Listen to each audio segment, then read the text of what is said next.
Viena universāla spilvendrāna dažādiem spilvenu izmēriem. Pēdējā laikā daudz jautā, kas ir maisveida spilvendrāna. Maisveida spilvendrāna ir spilvendrāna, kura vienkārši izstāsta kā liels maiss. Paņemsim spilvenu dažādos izmēros. Viens ir 50×60, viens ir 50×70. Loģiski būtu, ka katram no šiem spilveniem jums nepieciešama sava spilvendrāna. Bet mēs no tā varam izvairīties, iegādājoties maisveida spilvendrānas. Tātad, kā notiek uzvilkšana? Kā jau teicu, spilvendrānām jābūt izvilktām uz āru, ar vīlēm uz āru. Un ideālā variantā, ja jūs mazgājat savu veļu veļas mājā, to var izdarīt vini.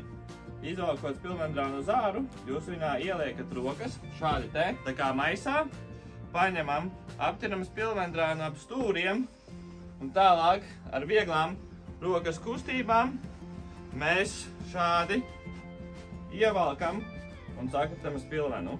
Tātad redzat, ļoti garš, autus varbūt tas mulsina, bet šādi tas izstāsta pagaidām. Paņemam un smuki šo te maliņu ielokam iekšā, izveidojot tādu skaistu pirmo spilvenu.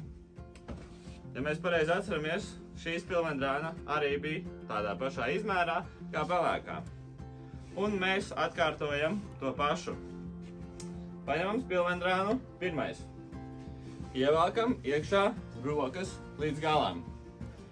Apķeram spilventiņu ap stūrīšiem un šādi te viņu smuki ievelkam un sakratam, ja? Sakratam, ja? Paliek šāda gara aste.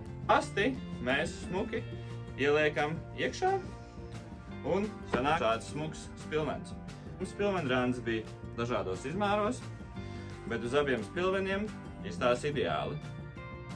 Neatkarīgi no tā, vai spilvens ir 60, 70 vai 80 cm vai pat 90 cm, jūs varēsiet ievilkt šīs spilvendrānas un viņas sakārtot. Galvenais nosacījums, lai spilvena augstums ir 50 cm.